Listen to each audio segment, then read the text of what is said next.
মালিক তুমি জান্নাতে, তোমার পাশে আমায় একটি ঘর বানিয়ে দিও, একটি ঘর বানিয়ে দিও সে বিভীষিকাময় মহাদিনে, তোমার প্রতিবেশী করে নিও। আসসালামু আলাইকুম ওয়া রাহমাতুল্লাহি তাআলা ওয়া বারাকাতুহু।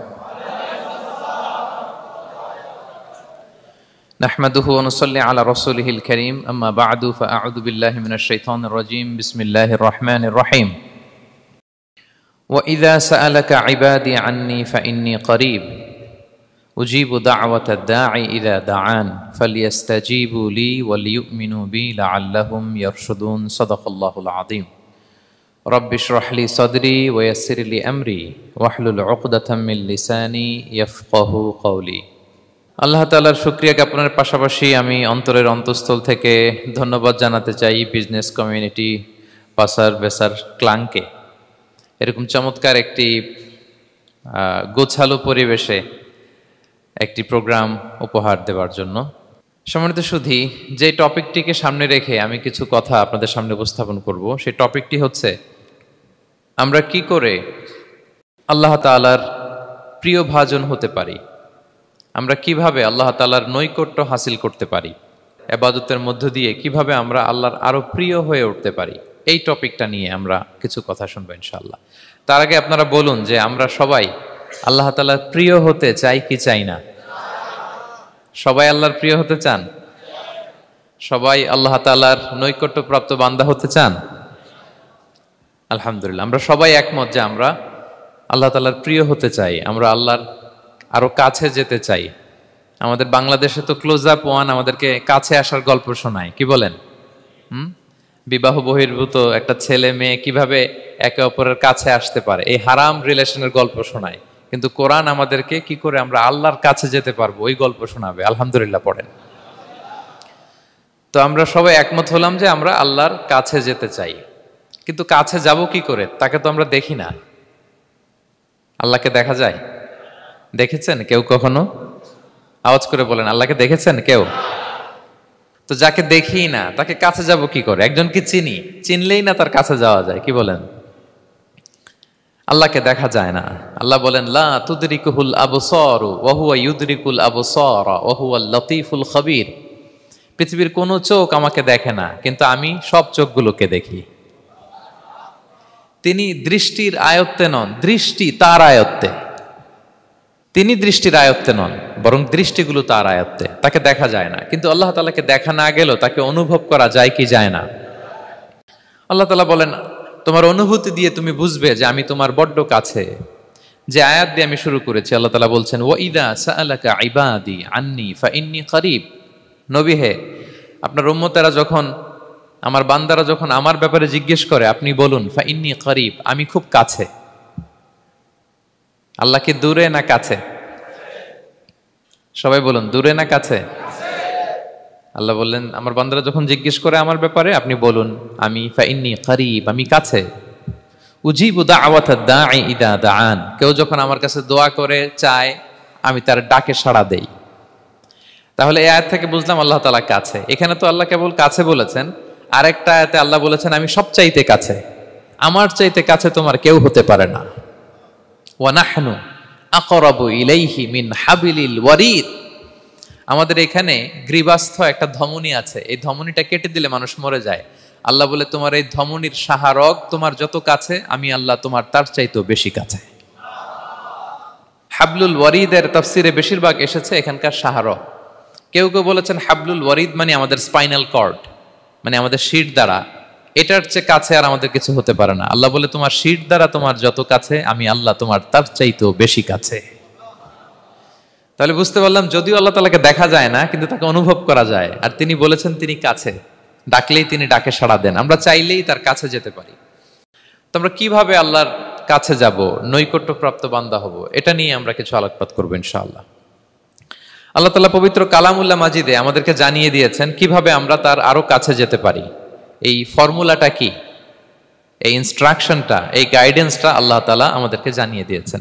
তিনি বলেছেন, কোরআনে আল্লাহ তাআলা বলেছেন, ওয়াসজুদ ওয়াকতারিব, যদি তোমরা আমার কাছে আসতে চাও তাহলে তোমরা সিজদায় লুটিয়ে পড়ো। তাহলে ফর্মুলা পেয়ে গেছি না? আল্লাহর কাছে যেতে হলে সিজদায় লুটিয়ে পড়তে হবে। আপনি সিজদায় চলে গেলেন তো আল্লাহর কাছে চলে গেলেন। আপনি যখন সিজদা দেন মনে হয় যে আপনি কার্পেটের উপর সিজদা দিয়েছেন, মনে হয় জায়নামাজে সিজদা দিয়েছেন, মনে হয় মসজিদের টাইলসে সিজদা দিয়েছেন, কিন্তু আসলে আপনার সিজদাটা আল্লাহর কুদরতি পায়ের উপরে গিয়ে পড়েছে। ওয়াসজুদ ওয়াকতারিব, আল্লাহ বললেন সিজদা দাও, সিজদায় লুটিয়ে পড়ো, আমার কাছে চলে আসো। এবং হাদিসে বিষ্ণু ইসলাম বলেছেন, আকরাবু মা ইয়াকুনুল আবদু মির রাব্বিহি ওয়া হুয়া সাজিদ ফাআকসিরু ফীহি দুআ। বান্দা যখন সিজদায় চলে যায় তখন বান্দা আল্লাহর সবচাইতে কাছে চলে যায়। ফাআকসিরু ফীহি দুআ, তাই ওই সময়টাতে তোমরা বেশি বেশি দোয়া করো, আল্লাহর কাছে চাও, কারণ এটা একটা মাহেন্দ্রক্ষণ। কি বলেন? সিজদায় যখন চলে গেলাম আল্লাহর সবচেয়ে কাছে চলে গেলাম, বিষ্ণু শিখালেন এই সুযোগটা কাজে লাগাও, তখন বেশি বেশি কি করো? দোয়া করো। দীর্ঘ সময় সিজদায় পড়ে থাকার জন্য বিষ্ণু ইসলাম আমাদেরকে উৎসাহিত করেছেন। দীর্ঘ সময় তিনি সিজদা দিতেন। বিষ্ণু ইসলামের সিজদাগুলোকে আমাদের সিজদার মতো ছিল ভাই? আম্মা জান আয়েশা রাদিয়াল্লাহু তাআলা আনহা বলেন, বিষ্ণু ইসলামের তাহাজ্জুদের নামাজের এক একটা সিজদা ছিল এরকম, কোরআনের 50টা আয়াত তেলাওয়াত করতে যত সময় লাগে বিষ্ণু ইসলামের এক একটা সিজদা ঠিক ততটা লম্বা ছিল। এত দীর্ঘ সময় বিষ্ণু ইসলাম সিজদায় পড়ে থাকতেন। তো বিষ্ণু বলেছেন, তুমি যখন সিজদায় পড়ো আল্লাহর সবচেয়ে কাছে চলে যাও, সো ওই টাইমটাতে দোয়া করো। কি দোয়া করব? বিষ্ণু ইসলাম সিজদায় পড়ে তাসবিহ পড়তেন, সুবহানা রাব্বিয়াল আ'লা, সুবহানা রাব্বিয়াল আ'লা। এর অর্থটা খুব সুন্দর। এর অর্থটা আপনারা জানেন? সুবহানা রাব্বিয়াল আ'লা মানে আমি আমার রবের পবিত্রতা ঘোষণা করছি, যিনি হচ্ছেন আল আ'লা, সর্বোচ্চ, সবচেয়ে বড়, তার চেয়ে বড় কেউ হতে পারে না। আরবিতে আল আ'লা শব্দের অর্থ হচ্ছে সবচেয়ে উঁচু, সবচেয়ে বড়, সর্বোচ্চ, এটাকে বলে আ'লা। আর আরবিতে সবচেয়ে খাটো, সবচেয়ে নিচু, সবচেয়ে নিম্নে, এটার আরবি হচ্ছে আল আসফাল। এটাকে কি বলে? আল আসফাল। আল্লাহ তাআলা কোরআনে বলেছেন, ইন্নাল মুনাফিকিনা ফিদ দারকিল আসফালি মিনান নার, মুনাফিকেরা জাহান্নামের একেবারে নিচে থাকবে, নিচে। তাহলে সবচেয়ে নিচু অবস্থানকে বলে আসফাল, আর সবচেয়ে উঁচু অবস্থানকে বলে আ'লা। আওয়াজ করে বলুন, সবচেয়ে উঁচু অবস্থানকে বলে? আমরা ওইটাই বলি আল্লাহকে, সুবহানা রাব্বিয়াল আ'লা, আমি আমার রবের পবিত্রতা ঘোষণা করছি, যিনি আ'লা, সর্বোচ্চ। আচ্ছা একটু খেয়াল করে বলেন তো, তিনি যখন আ'লা তখন আমাদের অবস্থাটা কি? সেজদা মানে হচ্ছে আমার কপাল, আমার নাক, মানুষ তার দেহের সবচাইতে দামি অঙ্গ মাটিতে ঘষতে শুরু করে ওই টাইমে, ঠিক কিনা? মানে আমার ইগো, আমার অহংকার, আমার দাম্ভিকতা সবকিছু ঝেড়ে ফেলে দিয়ে আমি আমার সর্বোচ্চ সাবমিসিভনেস, লয়ালটি, আনুগত্য, হাম্বলনেস, বিনয় আল্লাহর কাছে দেখাচ্ছি। সেজদায় আমরা যত ছোট হই এর চেয়ে ছোট আর হওয়া যায় না।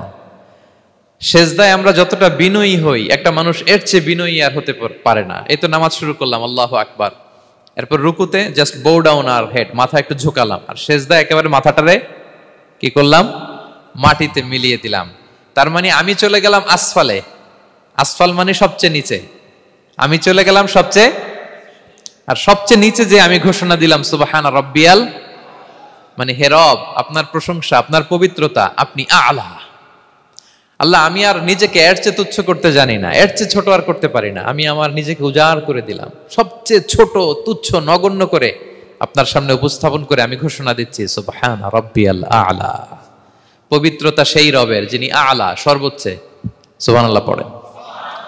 তাহলে সিগনিফিকেন্সটা বুঝতে পারছেন কেন বিষ্ণু ইসলাম এটা পড়তেন সুবহানা রাব্বিয়াল আ'লা? কারণ আমি থাকি সবচেয়ে আসফালে, নিচে, আর তখন আমি ঘোষণা দেই, glory be to Allah the most high, the most high, the most high, আ'লা।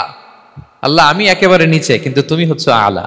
মজার ব্যাপার হচ্ছে সিজদায় আপনি যত নিচেই থাকেন না কেন, মাথা নাক নিচু করে ফিসফিস করে যাই বলেন না কেন, এটা মুহূর্তে আল্লাহর আরশে চলে যায়।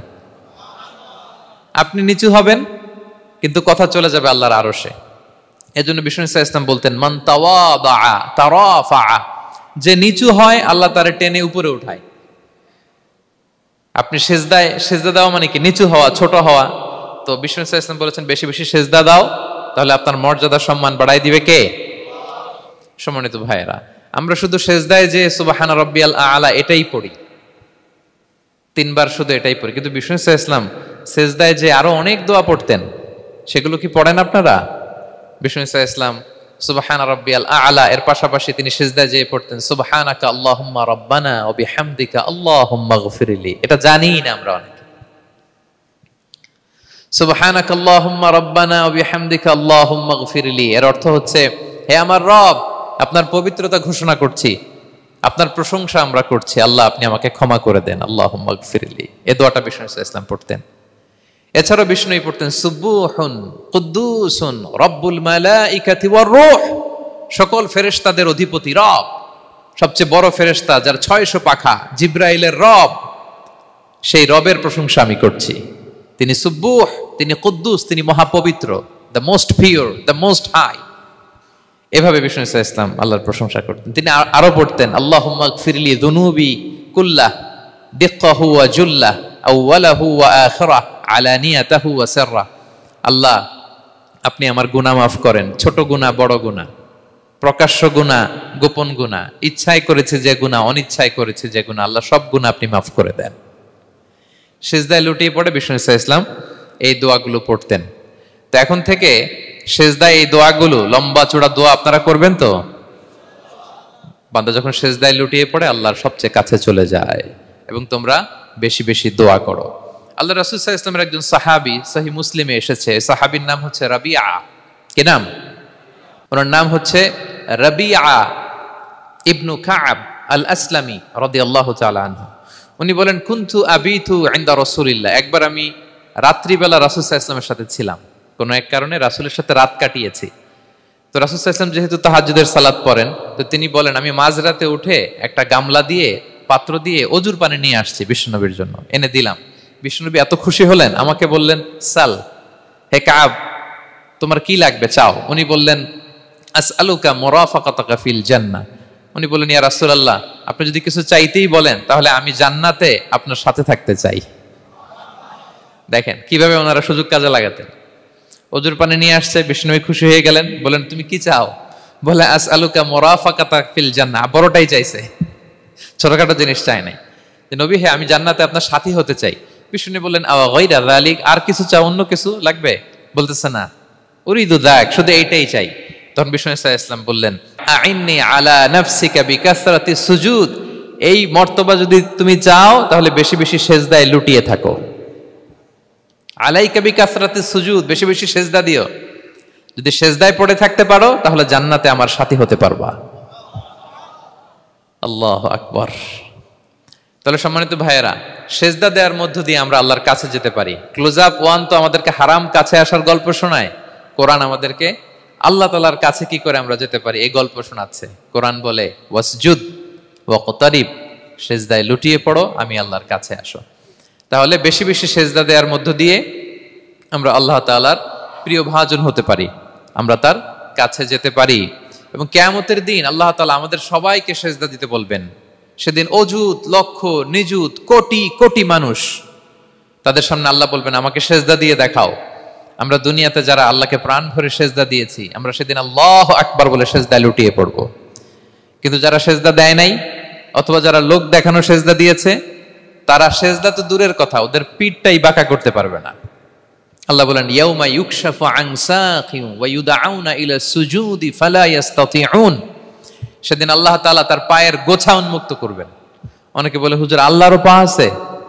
আছে, আল্লাহ তাআলারও পা আছে, কিন্তু এই পাটা কেমন এটা আমরা জানি না, আমাদের পায়ের মতন না। লাইসা কামিসলিহি শাই, কোনো কিছু তার মতো নয়।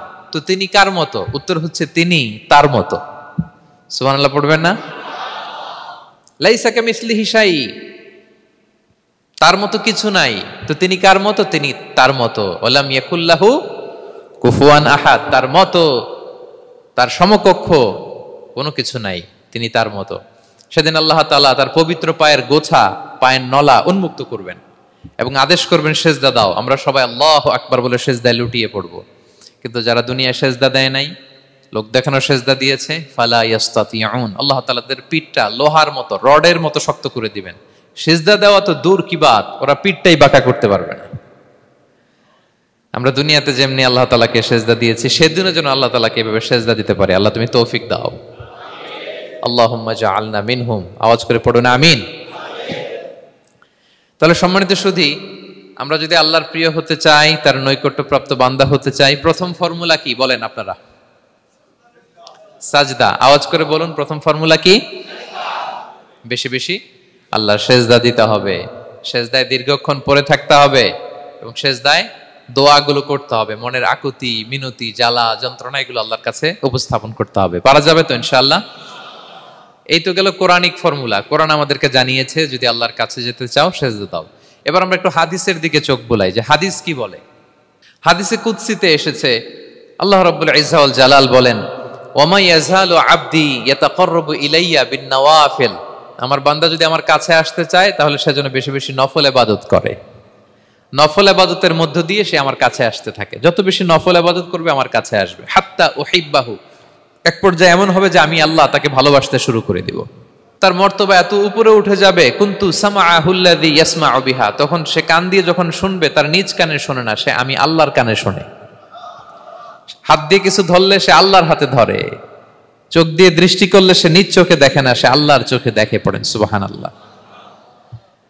তাহলে কোরআন বলল সেজদা আর হাদিস বলল নফল ইবাদত। যে যত বেশি নফল করে সে আল্লাহর কাছে যায়, যে যত বেশি নফল ইবাদত করে সে আল্লাহর প্রিয় ভাজন হয়ে ওঠে, আল্লাহর নৈকট্যপ্রাপ্ত বান্দা হয়ে ওঠে। এবং হাদিসে এসছে, বিষ্ণু ইসা ইসলাম বলেন, আমাদের ফরজ নামাজে যদি কারো ঘাটতি হয়, আমাদের অনেকের এমন হবে যে ফরজ নামাজ পড়ে নাই অলসতা করে, তখন আল্লাহ ফেরেশতাদেরকে বলবেন কি অবস্থা আমার বান্দার? বলবে আল্লাহ অনেক ফরজ নামাজের তো ঘাটতি দেখা যাচ্ছে। তখন আল্লাহ বলবে উনদুরু হাল্লি আবদি মিন তাতাওয়ু, ফরজে যদি ঘাটতি থাকে দেখো তো আমার বান্দার কিছু নফল নামাজ আছে কিনা। ফেরেশতারা এবার খুঁজে দেখবে, হ্যাঁ এই বান্দার অনেক নফল নামাজ আছে। তখন আল্লাহ বলবে ঠিক আছে, এই নফলগুলোরে ফরজের ভেতরে ঢুকায়া মেকআপ করে দাও। তাহলে বলেন নফল ইবাদতের দরকার আছে না নাই? কিয়ামতের দিন ফরজ নামাজে ঘাটতি থাকলে নফল নামাজগুলো সেখানে সাবস্টিটিউট করে আল্লাহ তাআলা আমাদেরকে বাঁচাবেন। এজন্য আমরা যেন নফল করি। ফরজ তো করতেই হবে, এটা তো কম্পালসারি, অব্লিগেটরি, আল্লাহর মাইট থেকে বাঁচার জন্য করতেই হবে। কিন্তু আল্লাহর প্রিয় হইতে হইলে নফল ইবাদত করতে হবে। ওটাকে বলে অপশনাল, ওটা হচ্ছে ওভারটাইম। আপনারা ভালো বুঝবেন, এটার কি বলে? ওভারটাইম। ওভারটাইমের বেতন কিন্তু মূল বেতনেরও বেশি, বেসিকের চেয়ে বেশি। বেসিকে যদি পার আওয়ার 20 রিঙ্গিট হয়, তো ওভারটাইমে পার আওয়ার কত? 30 রিঙ্গিট, 40 রিঙ্গিট, ঠিক কিনা? তো এই জন্য নফলগুলোকে যেন আমরা ছোট মনে না করি প্রিয় ভাইরা। তাহলে আমরা ফর্মুলা পেয়ে গেলাম, আল্লাহ তাআলার প্রিয় হতে চাইলে দুটি কাজ, কোরআন বলে সেজদায় লুটিয়ে পড়ো, আর হাদিস বলে বেশি বেশি নফল ইবাদত করো। আমরা কি করতে পারি, কি কি নফল ইবাদত করে আল্লাহ তাআলার প্রিয় হতে পারি, আমি দুই একটি আপনাদের সাথে শেয়ার করবো ইনশাআল্লাহ। এক নাম্বার যে নফল ইবাদতটি করে আমরা আল্লাহ তাআলার প্রিয় হতে পারি সেটা হচ্ছে তিলাওয়াতুল কোরআন, আল্লাহর কোরআনের তেলাওয়াত। এটা আল্লাহর বাণী। কোরআন তেলাওয়াত মানে আল্লাহর সাথে কথা বলা। ইনদামা তাতলুল কোরআন কাআন্নামা আনতা তুনাজি মা রাব্বিক, যখন আপনি কোরআন তেলাওয়াত করেন কাইন্ড অফ আপনি আল্লাহর সাথে মুনাজাত করেন, মানে একান্ত আলাপন করেন, আলাপচারিতা করেন। বিষ্ণু ইসলাম বলেছেন আফদলুল ইবাদাতি কিরাআতুল কোরআন, নফল ইবাদতের যত লিস্ট আছে এর মধ্যে সবচেয়ে শ্রেষ্ঠ হচ্ছে আল্লাহর কোরআন তেলাওয়াত করা। আপনারা প্রতিদিন কোরআন তেলাওয়াত করেন তো? করেন? আমাদের বাংলাদেশে একটা ট্র্যাডিশন হচ্ছে, মানে শুদ্ধভাবে পড়ার ধারধারি নেই, তাড়াহুড়ো করে কোরআন খতম দিতে চায়, খতম তুলতে চায়, 5 খতম 7 খতম 10 খতম। খতম তুলতে যায় কোরআন রে খতম করে ফেলে, খতম তুলতে যায় কোরআন রে কি করে ফেলে? খতম করে ফেলে। না, এইভাবে করা যাবে না, ধীরস্থির ভাবে পড়বেন। আনাস রাদিয়াল্লাহু তাআলা আনহু বলতেন রুব্বা কারি লিল কোরআন ওয়াল কোরআনু ইয়ালআনহু, কোরআনের অনেক তেলাওয়াতকারী আছে যারা সওয়াবের পরিবর্তে কোরআনের লানত পায়, কোরআন এদেরকে লানত করে। এর কারণ তাড়াহুড়ো করে পড়ে, এর কারণ ধীরস্থির ভাবে পড়ে না।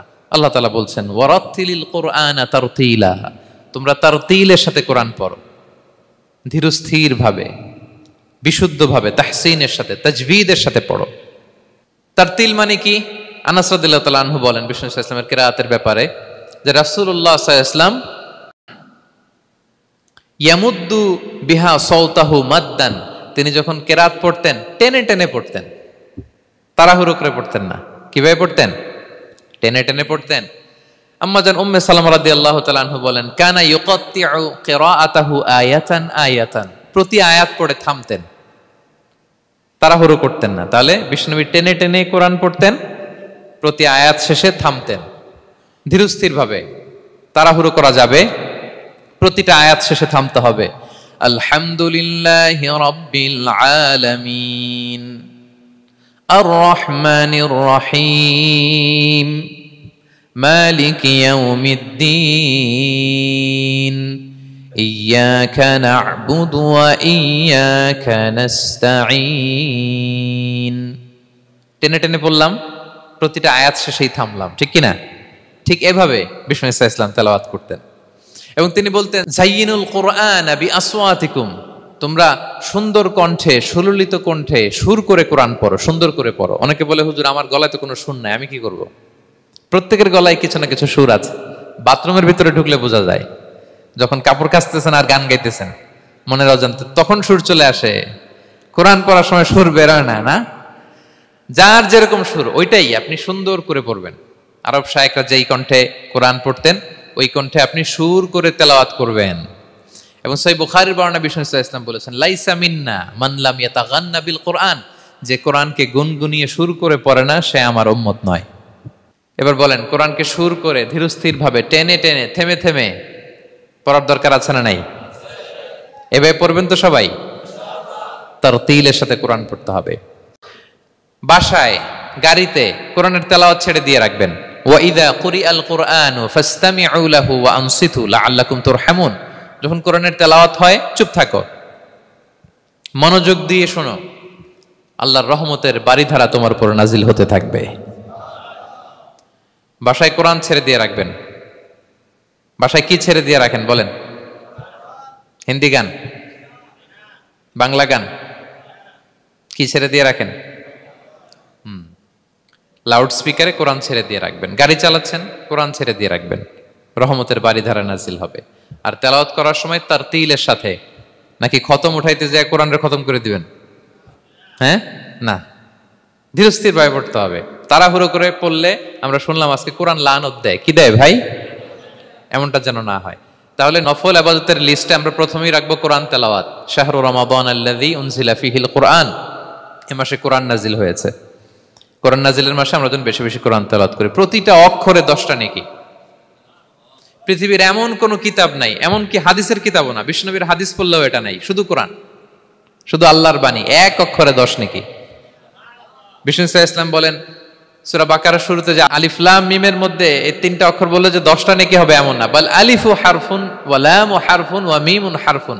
আলিফ বললে 10 নেকি, মিম বললে 10 নেকি, লাম বললে 10 নেকি, আলিফ লাম মিম বললে 10টা সওয়াব হয়ে যাবে। এই বরকতের কিতাবকে আমরা মসজিদের সেলফে রেখে দিছি। মাকড়সার বাসা, ধুলা বালি পড়ে আছে, এটা পড়ার সময় আমাদের হয় না। আমরা যেন কোরআন তেলাওয়াত করি প্রতিদিন। ফজরের পরে কোরআন তেলাওয়াত করতে হবে। ফজরের পরের মুমিনের ওয়াজিফা বা রুটিন হবে রিসাইটেশন অফ দ্য হোলি কোরআন। আপনারা পড়েন তো ফজরের পরে? হ্যাঁ, একজন বলছে ইনশাআল্লাহ, বাকিরা নাউজুবিল্লাহ। বাকিরা কি? সবাই একসাথে পড়ুন ইনশাআল্লাহ। তাহলে নফল ইবাদতের 1 নম্বর লিস্ট হচ্ছে কোরআন তেলাওয়াত করা। আমরা বেশি বেশি যেন কোরআন তেলাওয়াত করি। আল্লাহ তাআলার প্রিয় হওয়ার যে পদ্ধতি, নফল ইবাদতের মধ্য দিয়ে আল্লাহ তাআলার প্রিয় ভাজন হওয়া যায়। এর 2 নম্বর তালিকা হচ্ছে আত-তাহাজ্জুদ বা কিয়ামুল লাইল, রাতের সালাত। কিসের সালাত? 2 রাকাত করে মাঝরাতে যে সালাতটা বিষ্ণু ইসলাম পড়তেন, এটাকে বলে কিয়ামুল লাইল বা তাহাজ্জুদ। এক সাহাবী বললেন, ইয়া রাসূলুল্লাহ, আইয়ুস সালাতি আফদালু বা'দাল মাকতুবা, ফরজ নামাজের পরে কোন নামাজ সেরা? বিষ্ণু বললেন, আস-সালাতু ফি জাওফিল লাইল, মাঝরাতে যেই নামাজটা পড়ো তাহাজ্জুদ, এটা সবচেয়ে সেরা। ফরজ সালাতের পরে সবচাইতে শ্রেষ্ঠ সালাত হচ্ছে তাহাজ্জুদের সালাত। আল্লাহ তাআলা বলেন, ওয়া মিনাল লাইলি ফাতাহাজ্জাদ বিহি নাফিলাতাল লাকা আসা আইয়াবআসাকা রাব্বুকা মাকামান মাহমুদা। নবী হে, রাতের কিছু অংশে আপনি তাহাজ্জুদের সালাত পড়ুন, এটা আপনার জন্য অতিরিক্ত একটা ফরজ। এটা বিষ্ণু ইসলামের জন্য ফরজ ছিল, অতিরিক্ত ফরজ, নাফিলাতান লাক। এবং আসা আইয়াবআসাকা রাব্বুকা মাকামান মাহমুদা, আশা করা যায় এর কারণে আল্লাহ তাআলা আপনাকে মাকামে মাহমুদে উত্তীর্ণ করবেন।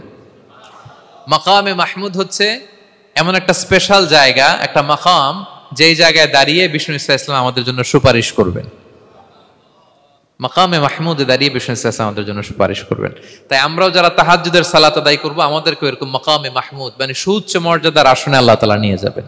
যারাই তাহাজ্জুদ পড়ে তাদের মর্যাদা বাড়িয়ে দেয় কে? এই নামাজটাকে আল্লাহ এত পছন্দ করেন কেন? এর কারণ, এটা এমন সময় পড়া হয় যে সময় দুনিয়ার সবাই ঘুমায়। দুনিয়ার সবাই কি করে? নিঝুম নিস্তব্ধ রাত, আপনি উঠে ওযু করে নামাজ পড়তেছেন, তখন আপনি ঘুমান না, আপনি তখন আল্লাহর রঙে রঙিন হতে চান, কারণ আল্লাহও ঘুমায় না। সুবহানাল্লাহ পড়েন। আল্লাহ বলে, লা তাখুযুহু সিনাতু ওয়ালা নাওম, never the sleep nor the slumber overtakes me. আমি আল্লাহর ঘুম তো আসে না, ঘুমের আগে যে তন্দ্রা আসে ওইটাও আসে না। আরবিতে স্বাভাবিক ঘুমকে বলে নাওম। আওয়াজ করে বলেন তো, ঘুমের আরবি কি? নাওম। আর ঘুমের আগে যে একটা ডোজি ডোজি ভাব আসে, ঝিমুনি আসে, এটাকে বলে সিনা। এটার কি বলে? আল্লাহ বলে, লা তাখুযুহু সিনাতু ওয়ালা নাওম, আমি আল্লাহর ঘুম নাই, ঘুমের আগে যে তন্দ্রা আসে ওইটাও নাই। তো আপনি ওই টাইমে আল্লাহর রঙে রঙিন হতে চান, আল্লাহ ঘুমায় না, তো আপনিও ঘুমান না। ঘুমের আর একটা গভীর নাম আছে, ওটার নাম হচ্ছে হুজুদ। আওয়াজ করে বলেন তো, এটার নাম? ওটা মাঝরাতে, শেষ রাতে যে একটা গভীর ঘুম আসে, এটার বলে হুজুদ। দেখবেন যে শেষ রাতে একটা এমন মজার ঘুম আসে, কম্বলটা টেনে টেনে এসিটা ছেড়ে দিয়ে আরেকটু ঘুমাইতে মনে চায়, আরেকটু আরেকটু আরেকটু ঘুমাই, এরকম একটা ঘুম আছে না? আরামের ঘুম। তো এই আরামের মাঝরাতের গভীর ডিপ স্লিপিং, ওইটারে আরবিতে বলে হুজুদ। ওইটারে আরবিতে কি বলে? এই হুজুদের ঘুমকে স্যাক্রিফাইস করে যে নামাজটা পড়া হয়, ওইটাকেই বলা হয় সলাতুল হুজুদ বা সলাতুত তাহাজ্জুদ। পড়েন সুবহানাল্লাহ। হুজুদকে স্যাক্রিফাইস করে আপনি নামাজ পড়েছেন, এজন্য এই নামাজটার নাম সলাতুল হুজুদ বা সলাতুত তাহাজ্জুদ। ওয়া মিনাল লাইলি ফাতাহাজ্জাদ বিহি নাফিলাতাল লাক আসা আইয়া বাআসাকা রাব্বুকা মাকামান মাহমুদা। আপনি যদি প্রশংসার স্থানে উন্নীত হতে চান, তাহলে এই রাতের সালাত পড়তে হবে। বিষ্ণু ইসা ইসলাম দীর্ঘ সময় এই কিয়ামুল লাইলটা করতেন। সেজদায় কত লম্বা ছিলেন এটা তো একটু আগেই বললাম। কত লম্বা ছিল? এক একটা সেজদায় 50টা কোরআনের আয়াত তেলাওয়াত করা যায়, এত লম্বা সময় তিনি সেজদায় থাকতেন। সুবহানাল্লাহ। আর কত দাঁড়িয়ে থাকতেন এটার বলে লাভ নাই। দাঁড়িয়ে থাকতে থাকতে থাকতে থাকতে হাত ধরে যেত, এরপরে হাত ছেড়ে দিতেন, তারপর কোরআন তেলাওয়াত করতেছেন। আবার একটু ভাল লাগলে আবার হাত বাঁধতেন। দাঁড়িয়ে থাকতে থাকতে থাকতে থাকতে হাত্তা তাতাফাত্তারা কদামা, পা দুইটা ফুলে এরকম মোটা হয়ে যেত। আম্মা জান আয়েশা বলতেন, ইয়া রাসূলুল্লাহ কদ গুফিরা লাকা মা তাকদ্দামা মিন যামবিকা ওয়া মা তাআখার। আপনার তো এমনিই গুনাহ নাই, কিন্তু আল্লাহ ঘোষণা দিয়েছে আপনার আগের পরের সব গুনাহ মাফ। তা আপনার কোনো গুনাহই নাই, আপনি এত কষ্ট কেন করেন? বিষ্ণু বলেন, ইয়া আয়েশা আফালা আকুনা আবদান শাকুরা, আমি কি শুকরগুজার বান্দাদের অন্তর্ভুক্ত হতে চাইবো না? আমি কি আল্লাহর শুকরগুজার বান্দা হতে চাইবো না? আল্লাহ আমাকে ক্ষমা করেছেন ঠিকই, কিন্তু আমার তো কিছু দায়িত্ব আছে। আমি কি নিজেকে সর্বোচ্চ ভাবে আল্লাহর কাছে পেশ করব না? সারা রাত দাঁড়িয়ে বিষ্ণু ইসলাম এরকম কিয়ামুল লাইল করতেন। তাহলে আল্লাহ তাআলার প্রিয় হওয়ার প্রফিটিক যে সাজেশন, এর একটা হচ্ছে কোরআন তেলাওয়াত করা, 2 নাম্বার হচ্ছে তাহাজ্জুদের সালাত আদায় করা। আপনারা পড়েন তো নাকি? পড়বেন প্রিয় ভাইরা। যদি নিজের সম্মানকে আল্লাহর কাছে উচ্চে তুলে ধরতে চান, যদি বিষ্ণু ইসলামের সুপারিশ চান, যদি আল্লাহ তাআলার প্রিয় ভাজন হতে চান, তাহলে তাহাজ্জুদ ইজ কম্পালসরি।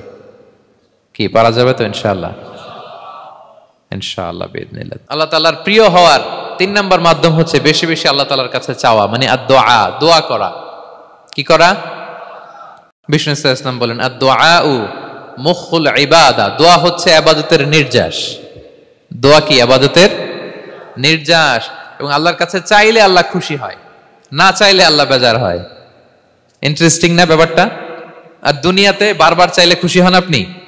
একটা বিষয় নিয়ে একজনের কাছে গেলাম, ভাই একটু বিপদে পড়ছি, একটু হেল্প করেন, করলো। এরপরের সপ্তাহে আবার গেলাম, ভাই আমার তো একটু সমস্যা, টাকা পয়সার, একটু হেল্প করেন। মুখ লজ্জায় ধরেন, আবারও করলো। এরপরের সপ্তাহে আবার গেলাম, ভাই বিপদে পড়ছি, একটু হেল্প করেন।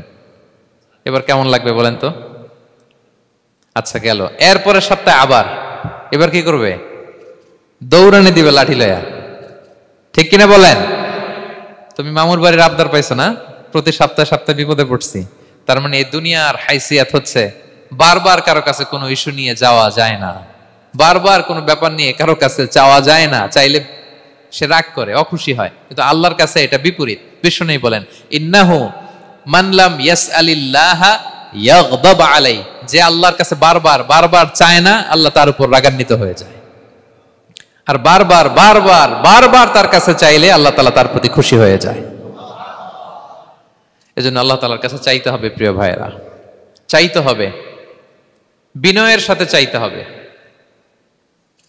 চোখের পানি ছেড়ে চাইতে হবে, একাগ্র চিত্তে চাইতে হবে, চাওয়ার মতো চাইতে হবে। চাওয়ার মতো চাইলে আল্লাহ দেয়। যারা চাইতে পারে আল্লাহর কাছে, তারা আল্লাহর কাছ থেকে নিয়ে ছাড়ে। দেখবেন যেই বাচ্চা কাঁদে বেশি, ওই বাচ্চাকে মা দুধ খাওয়ায় বেশি, ঠিক কিনা? আর যেটা কাঁদে টাদে না, ওইটা টেক কেয়ারও কম। যেই ফ্যামিলিতে অনেক বাচ্চা কাচ্চা, দেখবেন যেটা কাঁদে বেশি, ওইটা টেক কেয়ারও বেশি। তো আপনি যত চাইবেন আল্লাহ তাআলা তত খুশি হয় আপনার প্রতি। কিভাবে চাবো? একাগ্র চিত্তে চাইতে হবে। আমরা অনেক সময় দোয়াও করি, আবার আরেক দিকে তাকায় আছি। এই যে দোয়া করতেছি, দেখেন, আল্লাহুম্মা আমিন, রব্বানা আতিনা ফিদ দুনিয়া হাসানা ওয়া ফিল আখিরাতি হাসানা। দোয়াও করতেছে, ইন্টেরিয়র ডিজাইনও দেখতেছে। এটা দোয়া হইছে? কথা বলেন না কেন? দোয়া হইছে? আবার দোয়াও করতেছে, দোকানের হিসাবও মিলাইতেছে, রব্বানা আতিনা ফিদ দুনিয়া। দোয়াও চলতেছে আর দোকানের হিসাব কিতাব যা আছে, এরকম দোয়াও আছে না নাই? এটার একটা আমি নাম দিছি, এটারে আমি বলি রোবোটিক দোয়া। মানে রোবট, আপনি একটা সিস্টেম অন করে দিবেন, ওটা করতেছে, এটার কোনো প্রাণ নাই, ওটার মধ্যে কোনো অনুভূতি নাই, কোনো রিয়েলাইজেশন নাই। এই অনুভূতিহীন দোয়া আল্লাহ কবুল করেন না, আল্লাহ কবুল করেন না। আপনার দোয়ায় প্রাণ থাকতে হবে, এখানে আপনার ধ্যান থাকতে হবে, মন থাকতে হবে, আপনার আকুতি থাকতে হবে, চাওয়ার মতো আল্লাহর কাছে চাইতে হবে। কিভাবে চাবেন? বিনয়ের সাথে চাবেন, আর ইয়াকিন রাখবেন আমার দোয়া আল্লাহ কবুল করবেই। উদুল্লাহ ওয়া আনতুম মুকিনুনা বিল ইজাবা, এমন ভাবে আল্লাহর কাছে চাও যে তুমি নিশ্চিত আমার দোয়া আল্লাহ কবুল করবেনই। আপনি নিশ্চিত হইলে আপনার দোয়া কবুল হয়ে যাবে। নিজেকে ছোট করে চাইবেন। ফাসআলুল্লাহ বিবুতুনি আকুফিকুম, বিষ্ণু বলেন তোমাদের হাতের তালুগুলো উপরের দিকে, ভিক্ষুকরা যেমন চায়, স্যার 2 দিন ধরে কিছু খাই নাই স্যার, 2টা টাকা দেন, এই যে এইভাবে যে চায় হাত পাতে, এরকম হাতের তালুগুলো উপরের দিকে করে ভিক্ষুকের মতো আল্লাহর কাছে চাও। হাত তুলে চাও, হাত না তুলেও দোয়া করা যায়, হাত তুলেও করা যায়, কিন্তু বিষ্ণু বলেন হাত তুলে চাও। কারণ ইন্নাল্লাহা হাইয়ুন কারীম, আল্লাহ বড় লাজুক এবং লজ্জাশীল। বান্দা যখন হাত তুলে ভিক্ষুকের মতো কিছু চায়, ওই হাত খালি হাতে ফিরিয়ে দিতে আল্লাহ লজ্জা লাগে, খালি হাতে ফিরিয়ে দিতে আল্লাহ লজ্জা পান। হাত তুলে চাইবেন। দোয়াতে আল্লাহর নামগুলো ধরে ধরে ডাকুন, ইয়া আল্লাহ, ইয়া রহমান, ইয়া রহিম, ইয়া হাইয়ু, ইয়া কাইয়ুম বিরহমাতিকা আস্তাগীথ। আল্লাহর নাম ধরে ধরে চান, ওই দোয়া আল্লাহ কবুল করবেন। বিশ্বনবীর উপর দুরূদ পড়েন, যে বিশ্বনবীর উপর দুরূদ পড়ে না, ওই দোয়া আল্লাহর কাছে কবুল হয় না, এটা আকাশে পেন্ডিং থাকে। কুল্লু দুআ মুআল্লাক মাহজুব বাইনাস সামাই ওয়াল আরদি মা লাম ইউসাল্লা আলাইয়া। বিষ্ণু বলেন সব দোয়া আকাশে পেন্ডিং থাকে যতক্ষণ আমার উপর দুরূদ পড়া না হয়। মোবাইলে দেখবেন ব্যালেন্স না থাকলে, মেসেজ পাঠালে কি হয়ে থাকে? ওইটা পেন্ডিং। আবার টপ আপ করলেই সেন্ট। তা আপনি যে বলেন হুজুর আমার দোয়া কবুল হয় না, কেন হয় না বুঝছেন এবার? হ্যাঁ, নবীর উপর দুরূদ পড়েন নাই তো। আল্লাহুম্মা সাল্লি ওয়া সাল্লিম ওয়া বারিক আলাইহি। শুরু করবেন বিশ্ব নবীর উপর দুরূদ দিয়ে, মাঝেও পড়বেন, শেষেও পড়বেন, আগেও পড়বেন, পরেও পড়বেন। আপনার দোয়া কবুল করবে কে? একাগ্র চিত্তে চাইতে হবে আল্লাহ তাআলার কাছে। ইফতারির আগে দোয়া কবুল হয়, দোয়া করবেন। বৃষ্টি যখন পড়ে দোয়া কবুল হয়, দোয়া করবেন। আর দুআউ মুস্তাজাবা বাইনাল আযানি ওয়াল ইকামা, আযান ইকামতের মাঝখানে দোয়া করলে দোয়া কবুল হয়। আম্মা আব্বা দোয়া করলে দোয়া কবুল হয়। হজ থেকে যে রিসেন্ট ফিরে আসছে তার কাছে যে দোয়া চাবেন, দোয়া করলে দোয়া কবুল হয়। খাতমুল কোরআনের পরে দোয়া করলে ওই দোয়া কবুল হয়। মাজলুম দোয়া করলে ওই দোয়া আল্লাহ ফেরায় না। আমরা যেন বেশি বেশি দোয়া করি। সেজদা দিব, কোরআন বলল আর হাদিস বলল তেলাওয়াত করতে হবে আল্লাহর কাছে যেতে চাইলে, তাহাজ্জুদ পড়তে হবে আল্লাহর প্রিয় হতে চাইলে, বেশি বেশি দোয়া করতে হবে আল্লাহর নৈকট্যপ্রাপ্ত বান্দা হতে চাইলে। আর কি করব? বেশি বেশি জিকির করতে হবে আল্লাহর। সুবহানাল্লাহ, আলহামদুলিল্লাহ, লা ইলাহা ইল্লাল্লাহ, আল্লাহু আকবার, এগুলো পড়বেন। আস্তাগফিরুল্লাহ বেশি বেশি পড়বেন। নামাজ শেষে 33 বার সুবহানাল্লাহ, 33 বার আলহামদুলিল্লাহ, 33 বার আল্লাহু আকবার। এরপর 3 33 99 100তম মিলাবেন এইভাবে, লা ইলাহা ইল্লাল্লাহু ওয়াহদাহু লা শারীকা লাহু লাহুল মুলকু ওয়া লাহুল হামদু ওয়া আলা কুল্লি শাইইন কাদির। পড়েন, আপনারা পড়েন, সবাই পড়েন। বিষ্ণু বলেন নামাজের পরে যদি 33 বার সুবহানাল্লাহ, 33 বার আলহামদুলিল্লাহ, 33 বার আল্লাহু আকবার, এরপরে 100তম বার লা ইলাহা কেউ পড়ে, তার যদি সাগরের ফেনা পরিমাণ গুনাহ থাকে, আল্লাহ তাআলা তার সব গুনাহ মাফ করে দেয়। প্রত্যেক ফরজ সালাতের পরে আয়াতুল কুরসি পড়বেন। পড়েন আপনারা? কোরআনের সবচাইতে দামি আয়াত। বিশ্বনবী বলেন, মান ক্বারা আয়াতাল কুরসি দুবরা কুল্লি সালাতিন মাকতুবাতিন লাম ইয়ামনাহু মিন দুখুলিল জান্নাতি ইল্লাল মাউত। প্রত্যেক ফরজ নামাজের পরে আমার যে বান্দা আয়াতুল কুরসি পড়ে, তার জান্নাতে ঢোকার ক্ষেত্রে আর কোনো বাধা থাকে না, একটা জিনিস ছাড়া, সেটা হচ্ছে মরণ। লোকটা মরে না, তাই জান্নাতে যায় না, মরলেই জান্নাতি। আরো আস্তে সুবহানাল্লাহ পড়বেন আয়াতুল কুরসি। আমরা যেন জিকিরগুলো বেশি বেশি করি। 5 নম্বরে চ্যারিটি, আর সাদাকাতু তারুদ্দুল বালা। সাদাকা আপনার বিপদ মুক্ত করে, আপনার ছেলে মেয়ের নিরাপত্তার জন্য, আপনার জানের নিরাপত্তার জন্য, আপনার ব্যবসার নিরাপত্তার জন্য মুক্ত হস্তে দান করুন। ব্যবসায় বারাকা দিয়ে দিবে কে? সুযোগ হলে গোপনে দান করুন। 7 শ্রেণীর ব্যক্তিকে আল্লাহ তাআলা আরশের নিচে ছায়া দিবেন। এর মধ্যে 1 শ্রেণীর ব্যক্তি হচ্ছে রজুলুন তাসাদ্দাকা বিসাদাকা ফাআখফাহা, যে গোপনে দান করে, হাত্তা লা তা'লামু শিমালুহু মা তুনফিকু ইয়ামিনু, এত গোপনে দান করে যে তার ডান হাত কি দান করেছে, বাঁ হাত সেটা টের পায় না। গোপন দান আল্লাহর রাগ কমায়, গোপন দান আপনাকে বিপদ মুক্ত করে, গোপন দান কিয়ামতের দিন আল্লাহর সুশীতল আরশের নিচে আপনার সিটকে কনফার্ম করে। দান করবেন তো সবাই। মদিনার সবচেয়ে গরিব সাহাবী বেলাল রাদিয়াল্লাহু তাআলা আনহু গায়ের জামাটা নিয়ে শুধু হিজরত করেছেন, উনাকেও বিশ্বনবী বলেন, আনফিক বেলাল, বেলাল দান করো, লা তাখশা মিন যিল আরশি ইখলালা, আল্লাহর ধনভাণ্ডারে কমতি নাই, ঘাটতি নাই, ভয় পাও না, আল্লাহ তোমার বাড়ায় দিবে। কিছুই নাই বেলালের। মুমিনরা সচ্ছল অবস্থায় অসচ্ছল অবস্থায় সব সময় দান করে। সচ্ছল অবস্থায় বেশি দেয়, অসচ্ছল অবস্থায় কম দেয়, কিন্তু দেয়। তারা দান করে। আল্লাহ বলেন, আমার ভান্ডারে কমতি নাই, ঘাটতি নাই। ইবনা আদম উনফিক আলাই, এই বনি আদম দাও, দিলে আমি তোমারে দেব। হাত খুলে দাও, আমি তোমারে দেব। লাউ আন্না আউওয়ালাকুম ওয়া আখিরাকুম ওয়া ইনসাকুম ওয়া জিন্নাকুম কামু আলা সাঈদিন ওয়াহিদ, পৃথিবীর সব মানুষগুলো যদি এক মরুভূমির মাঝখানে দাঁড়িয়ে আমি আল্লাহর কাছে চাইতে থাকে, আমি আল্লাহ যদি তাদের যার যা চাওয়া আছে সবও দিয়ে দেই, আমি আল্লাহর ধনভাণ্ডারের 1 ইঞ্চিও কমবে না। তবে হ্যাঁ, কমতে পারে। কতটুকু কমতে পারে? হাদিসে বিষ্ণু ইসলাম বললেন, সুই দিয়ে যদি সাগরের পানি একটু কমানো যায়। কথা বুঝেন? সুই আছে না, সুই, নিডেল, চিনেন তো সুই? সুই দিয়ে ধরেন আপনি সাগরের পানি একটু এরকম করলে সুইয়ের মধ্যে একটু সাগরের পানি লেগে চলে আসবে না? সাগরের পানি থেকে একটু কমলো তো, এতটুকু কমবে। বিষ্ণু বললেন, সুই দিয়ে সাগরের পানি থেকে যদি পানি নিয়ে আসো, যতটুকু কমাতে পারলা, পৃথিবীর সব মানুষ চাইতে হয়রান হয়ে সবও যদি আল্লাহ থেকে নিয়ে নাও, কমলে এতটুকু কমতে পারে। ওই আল্লাহর গোলাম দিতে চায় না, ধরে রাখে, খালি এমনি ধরে রাখে। আপনি হাতে যেটা আছে ওটা না দিলে তো বড়টা ধরতে পারবেন না। এটা 2 কেজি, এটা দিলেই না 5 কেজিটা ধরবেন। 5 কেজিটা দিয়ে দিলেন, তাহলে ধরবেন 10 কেজি। বুঝতে পারছেন? দিতে হবে প্রিয় ভাইরা। হাত খুলে দান করুন। এখানে তো সব বিজনেস ম্যাগনেট, বাংলাদেশের সব বড় বড় ব্যবসায়ীরা আপনারা এখানে। হাত খুলে দান করুন। ইতআমুত তাআম, অন্যকে খাবার খাওয়ানো অনেক বড় সওয়াবের কাজ। এর মধ্যে দিয়ে আল্লাহ তাআলার নৈকট্যপ্রাপ্ত বান্দা হওয়া যায়। কিয়ামতের দিন আল্লাহ তাআলা বলবেন, হে বনি আদম, আমি অসুস্থ ছিলাম, আমার তো সেবা করলা না। আমি ক্ষুধার্ত ছিলাম, আমি আল্লাহর তো তুমি খাওয়াইলা না। মানুষ বলবে, ইয়া রাব্বাল আলামিন, আপনি তো আরশের মালিক, রাজাধিরাজ, আপনারে কিভাবে সেবা করি, আপনারে কিভাবে খাওয়াবো?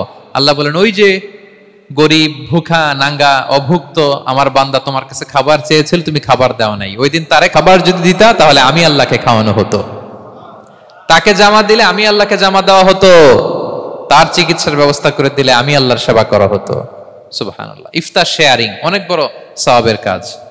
মানুষকে খাওয়ানো অনেক বড় সওয়াবের কাজ। এগুলো যেন আমরা করি। আর যে ইবাদতগুলোর কথা বললাম, যেগুলোতে আল্লাহ তাআলার প্রিয় ভাজন হওয়া যায়, এগুলো আজকে আলোচনা শুই না, আজকে সারা রাত একেবারে ফাটায় ফেলছে ইবাদত করে, কালকে আর খবর নাই, এরকম আছে না? নাই না। আহাব্বুল আ'মালি ইলাল্লাহি আদওয়ামুহা ওয়া ইন কাল্লা, আল্লাহর কাছে সবচাইতে প্রিয় আমল হচ্ছে ওইটা যেটা বান্দা রেগুলার, ডেইলি বেসিসে করে, রেগুলার করে, যদিও পরিমাণে কম, কিন্তু নিয়মিত করে, এটা আল্লাহর কাছে বেশি প্রিয়। তাই যে সমস্ত নফল ইবাদতগুলোর মধ্য দিয়ে আমরা আল্লাহ তাআলার প্রিয় হব, আমরা যেন এগুলো রেগুলার করি, ইনশাআল্লাহ। বলেন সবাই। আমরা যেন বেশি বেশি সেজদায় লুটিয়ে থাকি, আমরা যেন লম্বা সেজদা দেই, সেজদায় যেন আল্লাহর কাছে আমরা চাই, দোয়া করি।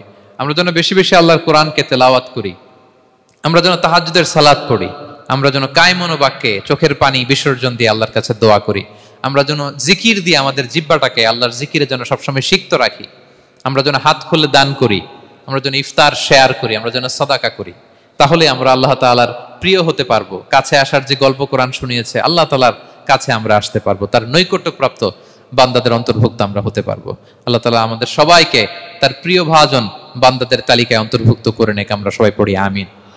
হাযা মা ইনদি ওয়াল ইলমু ইনদাল্লাহ আলাইহি তাওয়াক্কালতু ওয়া ইলাইহি উনীব। ওয়াসসালামু আলাইকুম ওয়া রাহমাতুল্লাহি তাআলা ওয়া বারাকাতুহু।